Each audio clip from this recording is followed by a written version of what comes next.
নারায়ণ বাসুদেব। গোবিন্দ জয় জয় গোপাল জয় জয়, রাধা রমণ হরি গোবিন্দ জয় জয়। হে কৃষ্ণ গোবিন্দ হরে মুরারে, হে নাথ নারায়ণ গোবিন্দ জয় জয় গোপাল জয় জয়, রমণ হরি গোবিন্দ জয় জয়। হে কৃষ্ণ গোবিন্দ হরে মুরারে, হে নাথ নারায়ণ বাসুদেব।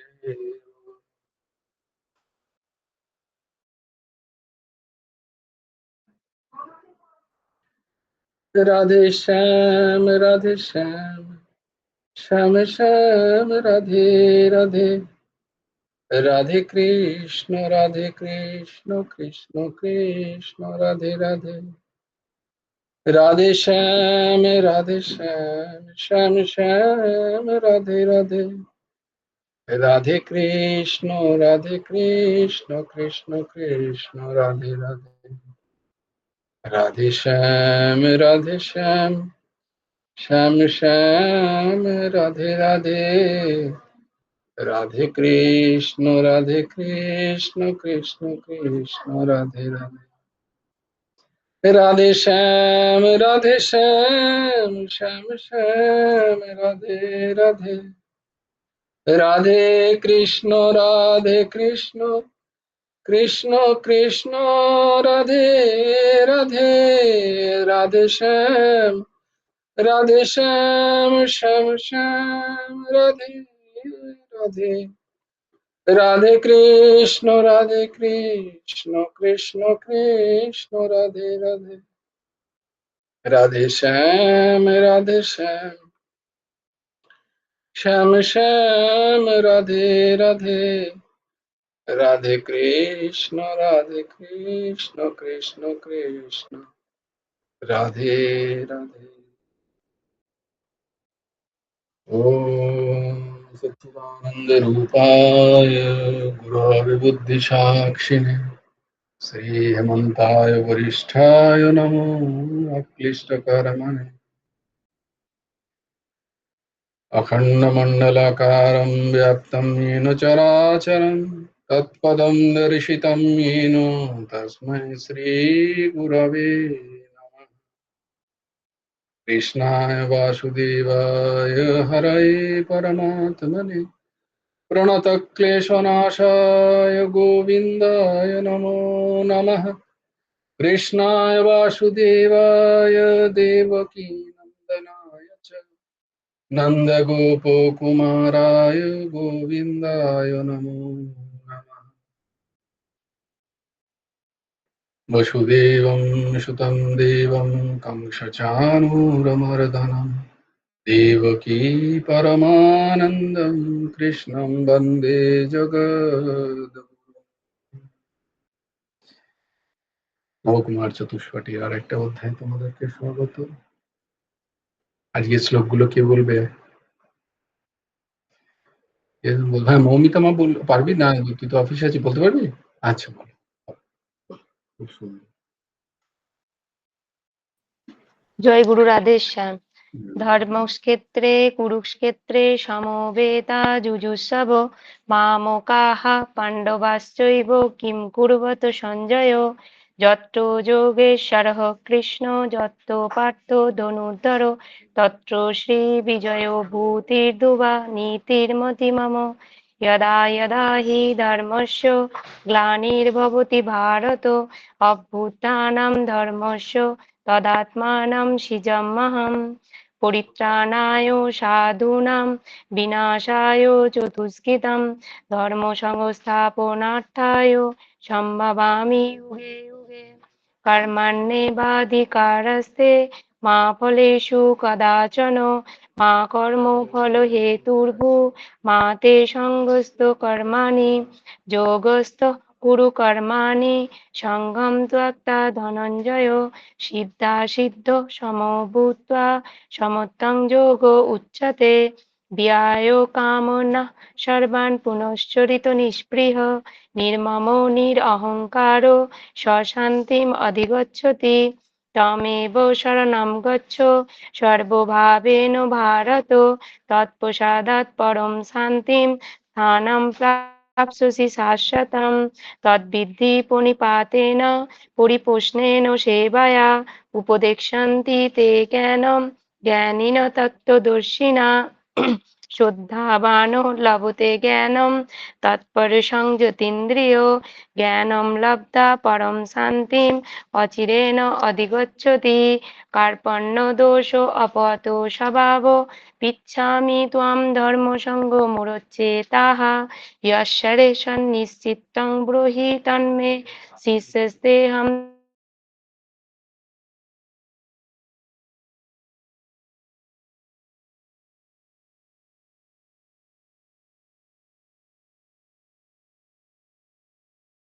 शुचः चञ्चलं हि मनः कृष्ण प्रमाति बलवद्दृढं तस्याहं निग्रहं मन्ये वायोरिव सुदुष्करम् असंशयो महाबाहो मनोदुर्निग्रहं चलम् अभ्यासेन तु कौन्तेय वैराग्येण च गृह्यते पत्रं पुष्पं फलं तोयं यो मे भक्ता प्रयुज्यति तदहं भुक्तो प्रहितो अश्नामि प्रयो आत्मनः यत् करोषि यत् स्नासि यज्जुहोषि ददासि यत् तपस्यासि कौन्तेय तत् कुरुष्व मदर्पणम् अनन्यचिन्तयन्तो मां ये जना पर्युपासते तेषां नित्योऽभियुक्तानां योगेक्षमं वहाम्यहम् अपि चेत् सुदुराचारो भजते माम् अनन्यभाक् साधुरेव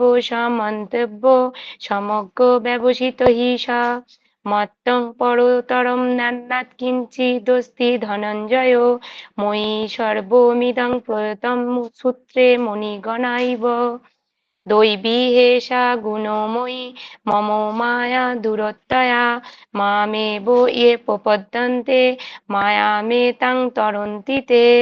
जय गुरु राधेश्याम।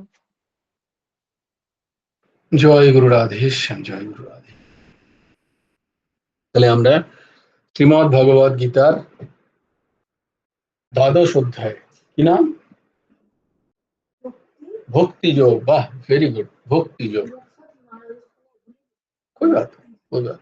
তো ভক্তি যোগ দ্বাদশ অধ্যায়ে হচ্ছে ভক্তি যোগ, এবং তার আমরা একাদশ শ্লোক আমরা গতকাল পড়েছি, তার মানেটা আজ একটুখানি ব্যাখ্যা করব। আমার সাথে সাথে তোমরা আরেকবার উচ্চারণ করে নাও। অথৈ তদপ্য আসক্তোষি কর্তুম মদয়োগম আশ্রিতঃ। অথৈ তদপ্য আসক্তোষি কর্তুম মদয়োগম আশ্রিতঃ সর্বকর্ম ফলত্যাগম ততঃ কুরু যতাত্মবান। সর্বকর্ম ফলত্যাগম ততঃ কুরু যতাত্মবান। অথৈ তদপ্য আসক্তোষি কর্তুম মদয়োগম আশ্রিতঃ সর্বকর্ম ফলত্যাগম ততঃ কুরু যতাত্মবান। অথা যদি তুমি মদয়োগম আমার যোগের আশ্রিত থেকে এতৎ অপি এই সাধনগুলিও কর্তুম অসক্ত অসি করতে অসমর্থ হও, তত তাহলে যতাত্মবান মন ও ইন্দ্রিয়কে সংযত করে সর্বকর্ম ফলত্যাগম সমস্ত কর্মের ফলের ইচ্ছা ত্যাগ করো। বঙ্গানুবাদ হচ্ছে, যদি তুমি আমার যোগের সামর্থ্যের আশ্রিত থেকে এইগুলিও পূর্ব শ্লোকে কথিত যে সাধন আমরা দেখেছি সেগুলো যদি করতে অসমর্থ হও, তুমি যদি না পারো, অসমর্থ অপারগ হও, যদি তুমি না করতে পারো, তোমার পক্ষে যদি সম্ভব না হয়, তাহলে কি করো? ভগবান দেখো আবার একটা পদ বলছেন, এতগুলো পথ বলে দিচ্ছেন ভগবান যে তুমি যদি এটা না করতে পারো তাহলে এইটা করো, তুমি যদি ওটা না করতে তাহলে এটা একটু সহজ, এটা একটু করে দেখো। তারপর যদি বলছেন যে তুমি এইটা পারবে কি, বলছে না ভগবান আমি তো এটাও পারবো না। তুমি পারবে না, আচ্ছা ঠিক আছে, তুমি যদি ওটা না পারো তাহলে এটা করো, এটা করো। কল্যাণের কত রাস্তা আছে, ভগবান সেই সমস্ত কিছু আমাদের জানাচ্ছেন। মহাপুরুষরা এই সমস্ত কল্যাণের কথাগুলোই বিধি এবং নিষেধের মাধ্যমে আমাদের বলেন, আর কিছুই নয়। এই শাস্ত্রের এই বিধিগুলোই তারা আমাদের বলেন যে এইটা করে দেখো, এটা পারছো না এইটা করো, যার পক্ষে যেটা সম্ভব। হ্যাঁ, তাই জন্য অনেকের মনে হয় গুরু ভগবান আমাকে তো এইটা দিলেন, ওকে তো আরো সোজা দিয়েছেন, কারণ ও সেটাতে অপারগ। তোমাকে যেটা দিয়েছেন তোমার অধিকার আছে, তাই জন্য তুমি এটা পারবে। কারণ আমরা চাকরি ক্ষেত্রেও তো দেখি, বলো, যে কে কোন কোন রেসপন্সিবিলিটি, কোন কোন দায়িত্ব সে পারবে, যার সেই দায়িত্ব নেওয়ার ক্ষমতা আছে তাকেই সেই দায়িত্বটা দেওয়া হয়।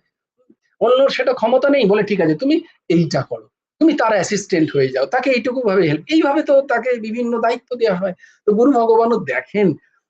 কিন্তু কল্যাণের সবার অধিকার আছে বলে গুরু ভগবান তাদেরকে বলেন যে তুমি এইভাবে করো, তুমি একটু এইভাবে করো। তুমি ধ্যান করতে, তো আমি জানি গুরু ভগবান, আমারই এক অতিথি পরিচিত আছে, তাকে বলেছেন তুমি তোমার ঘরে আমার সব জায়গায় আমার ছবি টাঙিয়ে রেখে দিও। তো বলে তুমি ধ্যান করতে, কি করে প্রভু, আমার তো ধ্যান সম্ভব হয় না, আমি তো পারি না, আমার অনেক কাজ আছে, কি করে বসতেই পারি না, সারাদিন খাটাখাটনি পরে এসে আর সন্ধেবেলা কি আর ধ্যান হয় বলুন, ঘুমোতে বসলেই ঘুম পেয়ে যায় খুব। তো গুরু ভগবান তাকে কি সুন্দর বলছেন যে তুমি আমার ছবি নিয়ে যাও আশ্রম থেকে, হ্যাঁ, আমার ছবিগুলো নিয়ে গিয়ে চারিদিকে ঘরের যেখানে পারবে সেখানে টাঙিয়ে রেখে দাও। দেখো, হ্যাঁ, কত সুন্দর, কত কত মানে জাগতে জাগতে ধ্যান, যেখানে তাকাবো সেখানে গুরু ভগবান, যেখানে তাকাচ্ছি সেখানে গুরুদেব। তাতে কি হবে, আমার যখন চোখও বন্ধ হয়ে যাবে, আমি যখন নিদ্রায় চলে যাব, আমি স্বপ্নেও হয়তো গুরু ভগবানেরই ওই ছবিগুলো দেখবো। হ্যাঁ, আমি যখন সুষুপ্তিতে যাব, তখনও হবে গুরু ভগবানের ওই ছবিগুলোই আমার কাছে আসবে। হয়তো চুপচাপ বসে আছি, আমার ভেতরে তখন অন্য কোনো চিন্তন অটোমেটিক্যালি আসছে, কারণ ভগবান, আমি তো ওইগুলোই দেখছি সবসময়।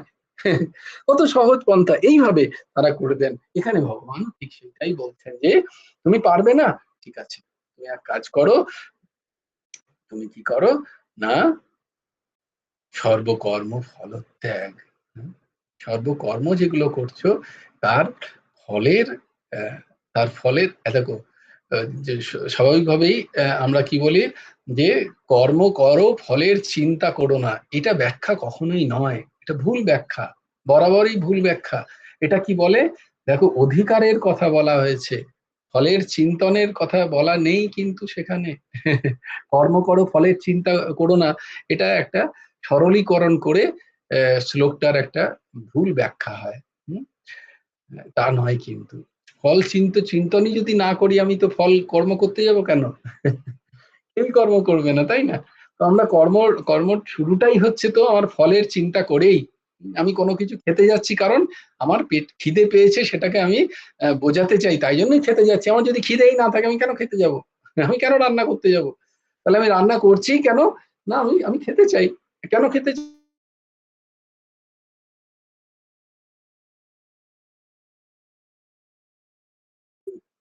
কর্মফলের ত্যাগ মানে এই নয় যে আহ, সেটার চিন্তন ত্যাগ। ফলের ত্যাগ মানে তার সাথে আসক্তির ত্যাগ, তার সাথে রাগের ত্যাগ। সেই কর্মফলের সাথে আমার যে আসক্তি হয়, আমার যে অ্যাটাচমেন্ট তৈরি হয়ে যায়, আহ, সে তার ত্যাগ। আমি রান্না করলাম, আমি খেলাম, আমার পেট ভরে গেল, ব্যাস।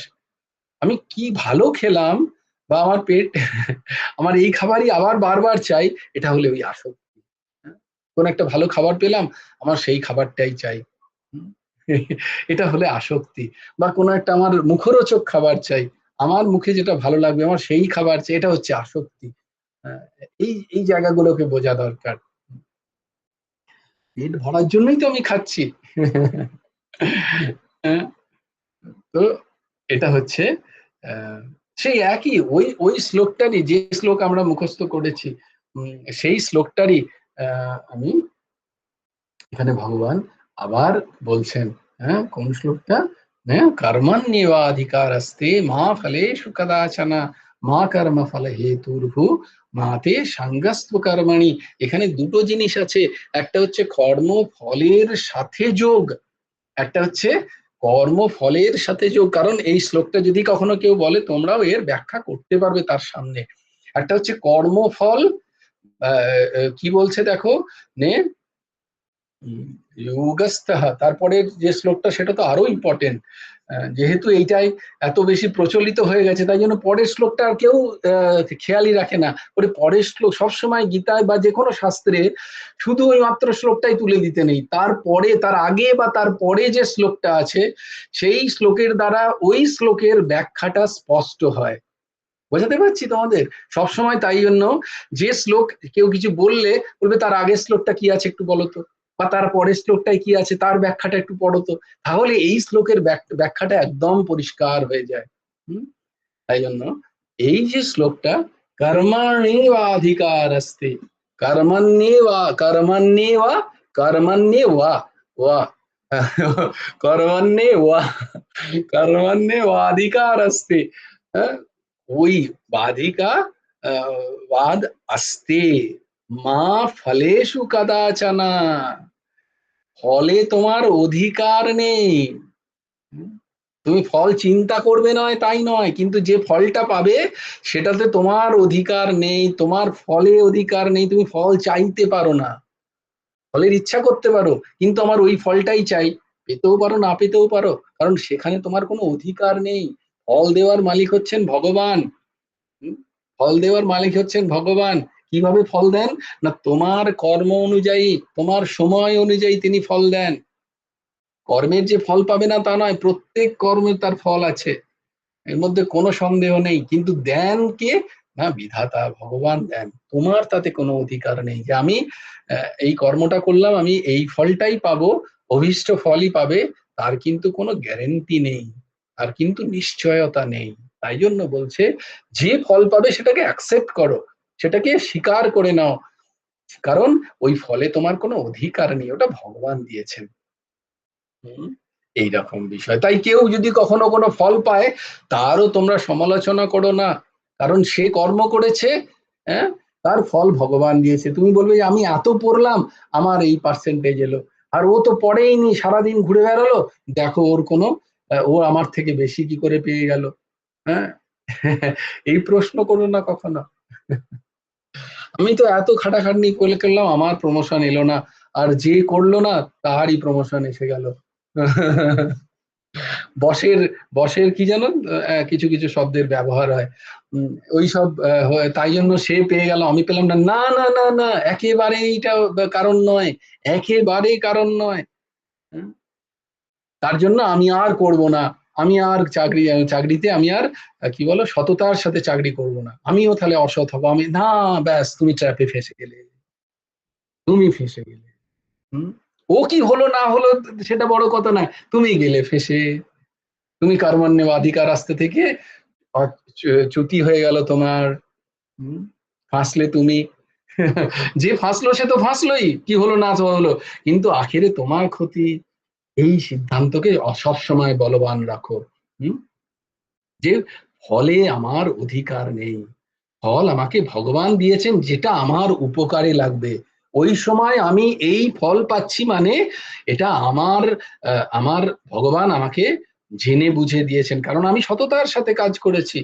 আমি যেটা করার কর্ম মানে বৈধ কর্ম, কর্মাণিবাধিকার আসতে মানে বৈধ কর্ম, শাস্ত্রোচিত কর্ম আমি করেছি, ফল ভগবান দিয়েছেন, আমার অধিকার নেই, আমি সেটা ভোগ করি, কোনো চিন্তা নেই, কোনো অসুবিধা নেই, তাতে কোনো আমার আসক্তি নেই। এইটা হচ্ছে কথা। তাই জন্য এখানে ভগবান বলছেন সর্বকর্ম ফলত্যাগ মানে, আচ্ছা সর্বকর্ম ফলত্যাগের কথা যেখানে, ওখানে দেখো লাস্টে যেটা বলছেন ওই ওই শ্লোকেরই শেষের কথাটা কি বলছেন, মা কর্ম ফল হেতুর্ভু মাতে সঙ্গস্তু কর্মাণি, মাতে সঙ্গস্তু কর্মাণি। হ্যাঁ, কর্মের ফলের নিজেকে হেতু বলে মনে করো না যেন। হ্যাঁ, এক তো এটা, আর দ্বিতীয়ত হচ্ছে যখন এটা বুঝে গেলে যে আমি তো কর্মের ফলের আমার অধিকার নেই, আমি কর্মফলের কর্তাও নই, তাহলে আমি কর্ম কেন করতে যাব, এই প্রশ্নটাই আসে। একটু যারা বুদ্ধিমান আমার মতো তারা একটু ব্যাখ্যা শুনেই বলবে বাবা বাবা, আমার কর্মফলেতেও আমার কোনো অধিকার নেই। তুমি বলছো কর্মফল নিয়ে তুমি বেশি ভাবনা চিন্তা করো না, আর বলছো যে তুমি কর্মফলের কর্তাও নও। হুম? কর্ম করার অধিকার তোমার, তুমি কর্ম করার অধিকার, কিন্তু তুমি কর্ম যে করেছো তার কর্তা হইও না, তুমি কর্মের কর্তা হইও না। মা কর্ম ফল হেতু, ফল হেতু, কর্মফলের হেতু মানে তুমি কর্তা, সেটা হতে যেও না। আবার কি, মা সঙ্গস্ত কর্মণি, ওই কর্মের সাথেও তুমি নিজেকে নিজেকে যোগ না করার। এই দেখো এই জায়গাটা বোঝা, তোমাদের তখনও বোঝানো হয়েছিল, আবার বুঝিয়ে দিচ্ছি যে কি করে হয়। এটা হচ্ছে শ্মশান বৈরাগ্য। যারা আমরা তথাকথিত একটু বুদ্ধিমান, আমরা বুদ্ধি লাগাই, বা যদি কেউ আমার মতো যারা বাচক গীতার, তারা যদি ঠিক করে ওইটা না বুঝতে পারলো যে মা কর্ম ফল হেতু মা সঙ্গস্তু কর্মণির মানেটা কি, আমার মধ্যে একটু বৈরাগ্য জাগলো হয়তো সৎসঙ্গ শুনে, আমি কর্মই ছেড়ে দিলাম। হুম, আমি কর্ম ছেড়ে দিয়ে গেলে করলামটা কি, না না না না, আমার কর্ম আমার দ্বারা, আমি কর্তা নই, তাই আমি কর্ম করব না। আমি কর্ম ছেড়ে দিয়ে আমি মালা জপ করতে রইলাম, আমি কর্ম ছেড়ে দিয়ে আমি শুধুই সৎসঙ্গ করছি, আমার মা বাবা খেতে পাচ্ছে না, আর আমি কি বলে বৈরাগী হয়ে ঘুরে বেড়াচ্ছি। আমি কর্ম কেন কারণ গীতা তো ভগবান বলেছেন, কর্মে অধিকার নেই তোমার, ফলেও তোমার অধিকার নেই, তুমি ওই যে মা কর্ম ফল হেতু, এইটা বোঝার দরকার। মা কর্মফল হেতু মানে কি, কর্তা। এটা খুব সুন্দর একটা কথা কলাবিকা ধরেছে, যে অধিকার আর কর্তৃত্বপন, কথাটা বোঝার চেষ্টা করো। একটা হচ্ছে অধিকারী, অধিকারী কাকে বলে না, তোমাকে কিছু কর্তা, তোমাকে কিছু কর্ম দেয়া হয়েছে, তোমাকে কিছু কর্ম দেয়া হয়েছে, তুমি সেই কর্মের করার তুমি অধিকারী। বলি না আমরা অধিকারী, কোন একটা অফিসে গেলে এই এই এই অধিকারী কে এই কর্মের, তো সেই ঘরে যাই আমরা, তাই না? দেখো কত সূক্ষ্ম বিচার। হ্যাঁ, আমাদের মুনি ঋষিরা, ভগবান কত সূক্ষ্ম বিচার করছেন কর্মের প্রতি। অধিকার আলাদা, কর্তৃত্বপরতা আলাদা। হ্যাঁ, অধিকার আলাদা, কর্তৃত্বপরতা আলাদা। কেমন আমি তোমাদের বোঝাচ্ছি দেখো, একটা দারুণ কথা মাথায় আসছে। এরকম না, ধরো একটা পেশেন্ট গেল হসপিটালে, এবার পেশেন্টকে, পেশেন্টের তো ধরো সব থেকে কাছের মানুষ তার আত্মীয় স্বজন, কিন্তু যখনই সেই সেই হসপিটালে গিয়ে কেউ বলে, ডাক্তার বলবেন ইঞ্জেকশন দাও, তাহলে ইঞ্জেকশনটা কি আত্মীয় দেবেন, না যার অধিকার আছে সে দেবে? Very good. প্রশ্ন হচ্ছে, তাহলে মা পারলে দিতে পারেন, ধরো ছেলেকে নিয়ে গেছে জ্বর খুব, তাহলে মায়ের তো সবচেয়ে করুণা, তাহলে কি ডাক্তার বাবু ইঞ্জেকশনটা মাকে বলবেন যে আপনি দিয়ে দিন ইঞ্জেকশনটা, বা ইঞ্জেকশন দাও, হয়তো ডাক্তারবাবু বলবো চেঁচিয়ে চলে গেলে ইঞ্জেকশন দাও, কে দেবে? নার্স দেবে। কে বলছে? একজন মা বলছে, মাই বলবে যে আমার এখানে অধিকার নেই ইঞ্জেকশন দেওয়ার।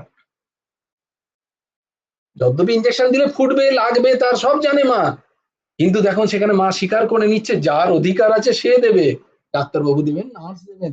কিন্তু এবার নার্স জানে যে আমি অধিকারী, আমি দিলাম, আমি দিয়ে নার্স কিন্তু কর্তৃত্বতা নেই নার্সের, আমি দিয়েছি ইঞ্জেকশনটা, ও ঠিক হয়ে গেল, তখন নার্স কি কলার চড়িয়ে ঘুরে বেড়ায়, আমি ইঞ্জেকশনটা দিলে বললাম ওর জ্বরটা ছেড়ে গেল, জানো? বাইরে গিয়ে বলে নাকি চা খেতে খেতে, কখনো শুনেছো? এই হচ্ছে কর্তৃত্বপনতার অধিকারের মধ্যে পার্থক্য। নার্স কিন্তু জানে আমার অধিকার হচ্ছে ইঞ্জেকশন দেওয়া, কিন্তু নার্স বলছে না আমার এতে কোনো কর্তৃত্বপনতা নেই, আমি কর্তা নই এর। কারণ ইঞ্জেকশন দেওয়ার পরে যে কি হবে তাতে আমিও জানি না, তাই আমি কর্তা নই। দেখো কত সূক্ষ্ম, বুঝতে পারছো এই বিষয়গুলো, অধিকার, কর্তৃত্বপনতা, ফলের ভোগ, এই সূক্ষ্ম জিনিসগুলোকে বুঝতে হবে।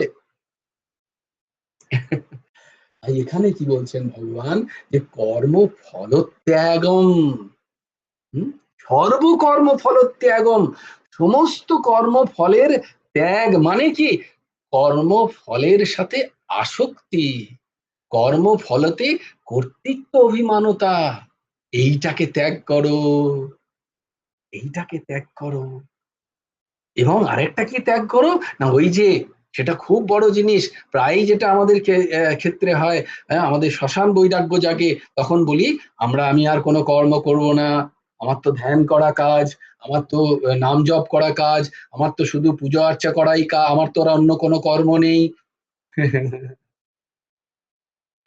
এটা হচ্ছে শ্মশান বৈরাগ্য। যার এই বোধ আসছে যে আমার অন্য কর্ম নেই, মানে তার চোখে অন্য কর্ম বর্তমান আছে, ততক্ষণ তার ওই স্থিতি নেই, তাকে কর্ম করতে হবে। খুব ভালো করে বোঝার চেষ্টা করো। যে বলেছে যে আমি কর্ম ছেড়েছি, তার মানে ওই কর্মের গুরুত্ব তার মনের মধ্যে এখনো আছে। আমি কথাটা বোঝাতে পারছি? না, খুব শক্ত হয়ে যাচ্ছে। ধরো আমি একটা কোনো কর্ম ছেড়েছি, ধরো আমি ননভেজ ছেড়েছি, হ্যাঁ, আমি ননভেজ খাই না, মাছ মাংস ডিম খাই না, আমি ননভেজ খাই না, এমনটি আমি দাবি করছি, বলে বেড়াচ্ছি, বা আমি নিজের মধ্যে অহং বোধ করছি, আমি ছেড়েছি, আমি কর্তা। তার মানে মাছ মাংস ডিমের প্রতি তোমার এখনো মমত্ব বুদ্ধি আছে, মহত্ব বুদ্ধি আছে, তাই তুমি বলছো আমি ছেড়েছি। তাই তোমার মধ্যে সেই অহম আছে যে ওগুলোর ইম্পর্টেন্ট আছে, ইম্পর্টেন্স আছে বলে আমি ছেড়েছি। হ্যাঁ, আজকে একাদশীতে আমি অন্ন পাই না, তার মানে অন্নর ইম্পর্টেন্স আছে তোমার মনের মধ্যে, তাই জন্য তোমার আজকের বোধ হচ্ছে আজকে একাদশী, তাই আমি অন্ন পাইনি। বুঝতে পারছি? Now is it clear? তো এইটাকে বুঝতে হবে যে আমার যে এই যে ত্যাগ, কর্মফলের যে ত্যাগ, যেটা আমি ত্যাগ করছি, সেটা যদি আমার বর্তমান থাকে তার বোধ যে আমি এটা ত্যাগ করেছি, তাহলে সেটা এখনো ত্যাগ হয়নি। এটা তো অনেকবার আমি বলেছি। হ্যাঁ, সেটা তার মানে আমি এখনো ত্যাগ করিনি, আমি পূর্ণ মাত্রায় সেটার ভোগী এখনো, সেটার পূর্ণ মাত্রায় আমি ভোগী। সেটা আমার ত্যাগ হয়নি। এটা ত্যাগ মানে কি, তার ইম্পর্টেন্সই শেষ হয়ে গেছে আমার কাছে। হ্যাঁ, তার তার আর কোনো গুরুত্বই নেই আমার কাছে। এটা হচ্ছে ত্যাগ। জানকে, এটা হচ্ছে ভেতর থেকে ত্যাগ। কিন্তু ভগবান বলছেন এইরকম সর্বকর্ম ফলত্যাগ করো, দিয়ে কি করো না, সেই সমস্ত কর্মফল ত্যাগ করলেই হবে। বলে আমাকে মানতে হবে, বলে না মানলেও হবে, ভগবান আছে না মানলেও হবে। হ্যাঁ, বলে যদি কেউ, খুব খুব সাবধানে শুনছো, কথাটা খুব কথাটা খুব খুব গূঢ় কথা, এবং এটা সবার জন্য নয়, যেহেতু তোমরা বিচারশীল তাই জন্য তোমাদের বলে দিই, যদি কেউ কর্মযোগ এইভাবে করে, তার যদি কোনো কর্মফলে যদি তার আসক্তি না থাকে, কর্তৃত্বপনতা না থাকে, সে যদি ভগবানের অস্তিত্ব নাও যদি স্বীকার করে, তবুও তো সে বৈকুণ্ঠগামী হবে। এটা হচ্ছে কর্মযোগ, এটাই হচ্ছে কর্ম। তার কোনো, তার ভগবানের প্রতি কোনো অস্তিত্ব সে মানে না, ভগবানকে ধরো, যদ্যপি খুব খুব খুব উচ্চ স্তরের একটা কথা, এটা সবার জন্য নয়। কিন্তু যদি কখনো এরম কাউকে পাও, আহ, যদি তার মন থেকে সে যদি কোনো, তার কোনো কর্মের প্রতি কোনো আসক্তি না থাকে, এবং কোনো কর্মের ফলের প্রতি তার জন্য কোনো কর্তৃত্ব অভিমান না থাকে ভেতরে, তাহলে ভগবান বলছেন সে আমার অতি প্রিয়। সে আমাকে মানে না চলবে, কোনো অসুবিধা নেই, আমাকে নাম মানুক বা না মানুক, তাতে আমার কোনো যায় আসে না। ভগবান এর উপরে ডিপেন্ড করেন না। বলছেন সে আমার অতি প্রিয়। এটা হচ্ছে কর্মযোগী, পরম কর্মযোগী। কিন্তু এখানে একটা ভগবান অদ্ভুত কথা বলছেন, যেটা আমাদের প্রত্যেকের শোনার প্রয়োজন, যেটা আমরা কেউ শুনি না। সর্বকর্ম ফলত্যাগ তো শুনে নিলাম, কিন্তু এই সর্বকর্ম ফলত্যাগ কি করে হবে, সেই ফলে আমার আসক্তি কেন কি করে জন্মাবে না, বা সেই কর্মের ফলের প্রতি আমার যে কর্তৃত্বের অভিমান জন্মাবে না কি করে, সেটাও ভগবান বলছেন। কি না, আহ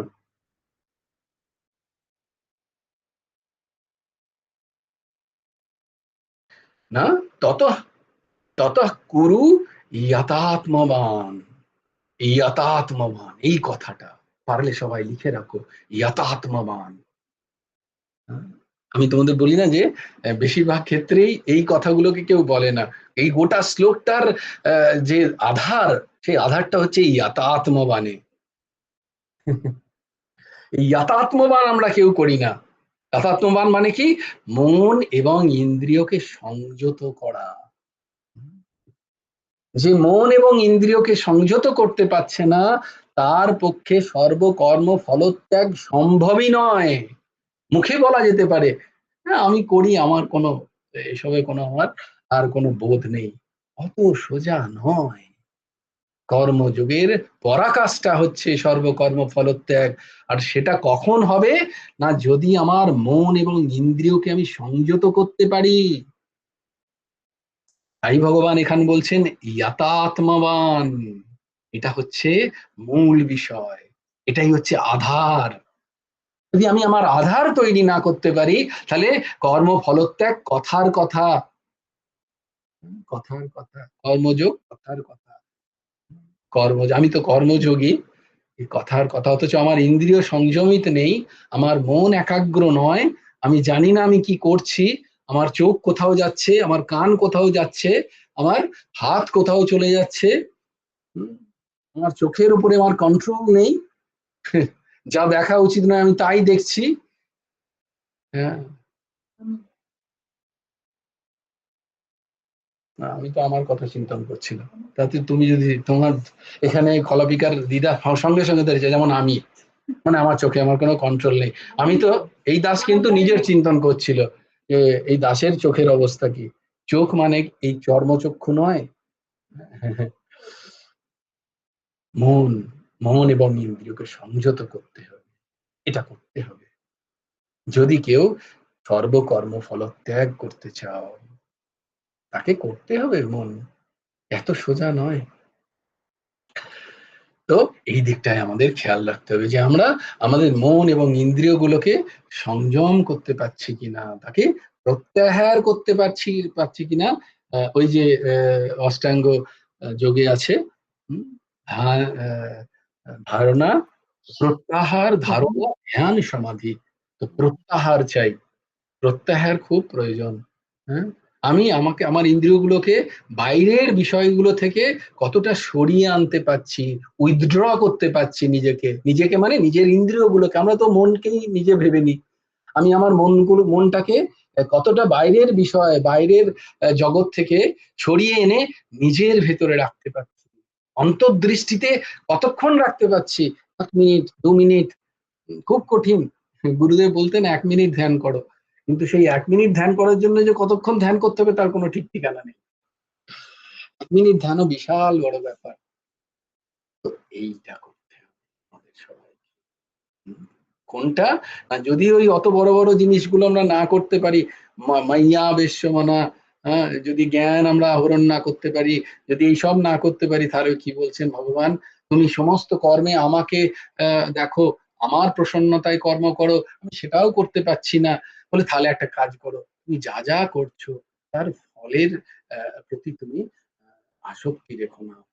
তার ফল যা পাচ্ছ সেটা ভেবে নাও যে সেটা আমাকে ভগবান দিয়েছেন, ভগবানের কৃপায় এটা হয়েছে। সে আমি দুঃখ পাই বা সুখ, ভগবান অত্যন্ত দয়া করে আমাকে দিয়েছেন, এটির মধ্যে আমার কোনো কর্তৃত্বপরতা নেই। কিন্তু সেটা সম্ভব কখন, তখন আমার ইন্দ্রিয়কে আমি সংযম করতে পারবো, তখনই আমি এটা ঠিকভাবে উপলব্ধি করতে পারবো। না হলে আমার উপলব্ধি হবে না, কোনোদিন হবে না। আমার মন সংযমিত নয়, আমার ইন্দ্রিয় সংযমিত নয়, কোনোদিন এই বোধ হবে না যে আমার দুঃখ ভগবানের, আমার মঙ্গলের জন্য ভগবান আমায় দিয়েছেন। কারুর বোধ হয় আমাদের ক্লাসে? তো আমাদের সেই বোধই কোথায় হয়? দুঃখ পেলেই ভাবি যে কেউ না কেউ দিয়েছে আমাকে কষ্ট, বা আর কাউকে যখন পাই না তখন একমেব মদ্যপিয়ম বলেছেন ভগবান অন্য কারণে, আমরা তাকেই ধরে নিই সব। কি জানো না, এটা বলে যেন সব, হ্যাঁ, যত দোষ নন্দ ঘোষ। ওই নন্দ ঘোষ, নন্দ ঘোষ মানে ওই কথাটাই এসছে ওখান থেকেই। ওই নন্দ ঘোষ যত দোষ, মানে ভগবান শ্রীকৃষ্ণ বাল্যলীলা করছেন, সবাইকে অতিষ্ঠ করে রাখছেন, তো কিসের জন্য হলো? ওই নন্দ ঘোষের জন্য, ওই নন্দ ঘোষের বেটা। এখানে যা কিছু হচ্ছে সেখানে নেই হয়তো ভগবান, কিন্তু ওই নন্দ ঘোষের বেটা ওই করেছে, আর কি করবে, এরকম আর কি। তো যত দোষ, নন্দ ঘোষ কথাটা ওখান থেকে এসছে। বলে যে নন্দ ঘোষ অন্য কোনো ঘোষ মহাশয়, ওই নন্দ ঘোষ শ্রীকৃষ্ণের বাবা, পিতা, বাল গোপালের। তো যেখানে যা কিছু ঝামেলা হয় ওই নন্দ ঘোষের বেটা, তো যত দোষ নন্দ ঘোষ, এই জন্যই বলা হয়। তো এখানেও তেমনি, ওখানে যখন আর কাউকে পেলাম না, না মা না বাবা না কেউ নেই যখন আর কেউ, তখন এবার নিজেকে দিতে হবে। তো কেউ নিজেকে দোষ দিতে চায় না এই জগতে, কেউ বলে না যে আমি দোষী, এই সবকিছুর কারণ আমি, এর থেকে আমাকে শুধরোতে হবে। আচ্ছা, এই সবকিছুর কারণ আমি, আবার কেউ কেউ বলে যারা সুইসাইড করে, তারাও বস্তুত আর নিজেকে ধরে না, তারা জানেই না সে কে, হুয়ামাই তারা কোনোদিন সে করেনি, তারা গীতা ক্লাসে আসেনি, জানেনি সে আছে কে, কোন আমি কি, আমি হচ্ছে ভাবছে এই শরীরটা বোধহয় আমি, তো তারা ভাবছে শরীরটাকে শেষ করে দিলে বোধহয় ঝালে ল্যাটা চুকে গেল, আদৌ চুকলো না সেটা সে জানে না। ঘোর নরক, ঘোর নরক ভোগ করতে হবে, নরকের নরকের বিষ্ঠার কৃমি হতে হবে তাকে, এমন হবে লেখা আমার জন্য শাস্ত্র বলছেন। তথাকথিত যারা শরীরকে শেষ করে, তারা তো জানেই না আত্মহত্যা কি, কি আত্মহত্যা, নৈদেয়মদ্যম সুলভম সুদুর্লভম লভম সুকল্পম গুরুকর্ণধারম ময়ানুকূলেন নভস্যতে ঋতম পুমাन् ভবাব্ধিম নতরেৎ সাত্মহা। ওইটা আত্মহা, আত্মকে হত্যা করছে, মানে আত্মকে আরেকটা শরীর দিচ্ছে। এত সুন্দর মনুষ্য শরীর পেয়ে, এই তোমার শরীরের ভেতরে যে জীবাত্মা আছে তাকে যদি তুমি মুক্ত করতে না পারলে, তাহলে ওই জীবাত্মাকে তুমি আবার আর একটা শরীর দিলে, এইটাই ওর হত্যা। জীবাত্মার এইটাই হত্যা, তুমি হত্যা করছো তোমার জীবাত্মাকে, তোমার নিজেরটাকেও করছো, বাকি তোমার সাথে যার পাশাপাশি আছে তাদেরকেও, তাদের জীবাত্মাগুলোকেও করছো, কারণ তাদের ভোগ বিষয়ে তুমি প্রেরণ করছো। নিজেও ভোগী আর তাদেরকেও ভোগ, দেখো করছি কি করছি না, আমরা যারা মাতা পিতা তারা নিজেরাও ভোগ বিষয়ে আমাদের কোনো জ্ঞান নেই, আমরা নিজেরাও ভোগী, আর আমাদের পুত্র কন্যা সন্তানদেরও ভোগ ভোগের জন্যই প্রেরণ করছি। সবাই পড়াশোনা কর, কেন করবি? চাকরি পেতে হবে, চাকর হতে হবে। কেন চাকরি করবি? বড় মাইনে চাই। কেন বড় মাইনে চাই? একটা বড় ফ্ল্যাট কিনতে হবে, গাড়ি কিনতে হবে, ভোগ ভোগ ভোগ।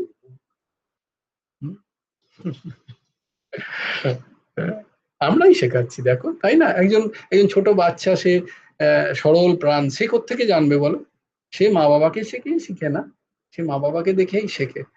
আহ, আমরাই তো তাদেরকে ওইভাবে ঠেলে দিই, আর প্রচন্ড কষ্ট পায় তারা জীবনে। তখন তারা কি করে, কেউ কেউ খুব তাড়াতাড়ি বুঝে যায়, তখন তারা ভাবে আমার সমস্ত কষ্টের কারণ হচ্ছে আমার মাতা পিতা। বলে কি বলে না? তো তাই জন্য তারাও পেটাতে শুরু করে মাতা পিতাকে। কোথায় সেবা করার কথা ছিল, কারণ তুমি তো সকাল ছোটবেলা থেকে তাকে সেবা শেখাওইনি, সে উল্টে আজকে তোমার সেবাটা করবে কি করে? তুমি ছোটবেলা থেকে তাকে ভোগ শিখিয়েছো। হ্যাঁ, ডোরেমন দেখো, যে খাইয়ে দাও। তুমি তো তাকে রামায়ণের কথা শোনাওনি, তুমি তো তাকে মহাভারতের কথা শোনাওনি, তুমি তো তাকে শ্রীকৃষ্ণের কথা শোনাওনি, আর আজকে তোকে তার 18-19 বছরে তুমি বলছো গীতার শ্লোক মুখস্থ কর, আমি পেটাবো, সবার হয়ে গেল তোর হলো না, আমার মেয়ে হয়ে গিয়ে, এসব বলে তো লাভ নেই। এটা হওয়ার কথা ছিল ছোটবেলা থেকে, পরাগ্রে বসত লক্ষ্মী, তুমি তাকে ছোটবেলায় শেখাওনি, তুমি তাকে নাচতে শিখিয়েছো, কি জানো, খুব আনন্দ পেয়েছো, সেই ভিডিও সবাইকে দেখিয়েছো, আহা দেখো আমার মেয়ে কি সুন্দর ছোটবেলায় এইটুকু। আচ্ছা, তুমি সেই সব শিখিয়েছো হিন্দি গানে, অদ্ভুত অদ্ভুত বাংলা গানে। তুমি তো তাকে কৃষ্ণের, হ্যাঁ, ছোট্টি ছোট্টি গাইয়া ছোটে ছোটে গোয়াল ছোট্ট সোমের মদন গোপাল, তাতেও গান আছে, তাতেও নাচা যেত, তুমি তো সেগুলো জানো না, তুমি নিজেই জানো না, শেখাও। তুমি শিখেছো সেই হিন্দি গানগুলো, আর বলছি না আমি তোমাদের। তো সে আজকে এসে 18 আর 19 বছরে এসে সে এখন তোমার কথা থোড়ি শুনবে।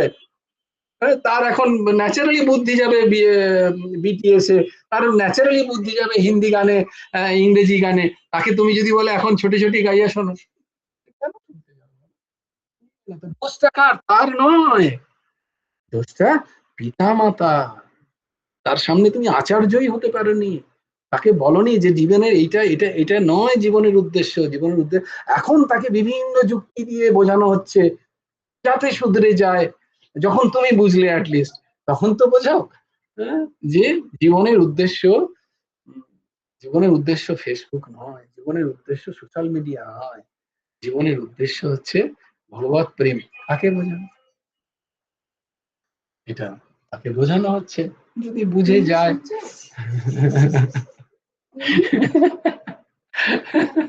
এর থেকে প্র্যাকটিক্যাল আর কি বলবো বলো? একদম একদম নিজের জীবনের প্র্যাকটিক্যাল উদাহরণ দিয়ে দিচ্ছি তোমাদেরকে, খোলকে রাখলে। আমি basically open book to you all. তো ভগবান আমাদের যত্নবান হতে হবে, আমাদের ইন্দ্রিয়কে সংযমিত করতে হবে। ইন্দ্রিয়কে যদি সংযমিত করতে পারো, তবেই সর্বকর্ম ফলত্যাগ সম্ভব, তবেই ভগবানের এই কথা আমরা অনুসরণ করতে পারবো। জয় জয় শ্রী রাধে, জয় জয় শ্রী সীতারাম, হর হর মহাদেব।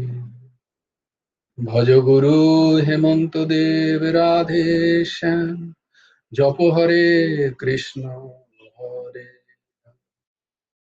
জয় গুরু রাধে শ্যাম, রাধে শ্যাম রাধে শ্যাম, শ্যাম শ্যাম রাধে রাধে, রাধে কৃষ্ণ কৃষ্ণ কৃষ্ণ রাধে রাধে। জয় গুরু রাধে শ্যাম। শ্রী গুরার্পণমস্তু, শ্রী হেমন্ত দেব। জয় গুরু রাধে শ্যাম। সবাই ভালো থেকো, সুন্দর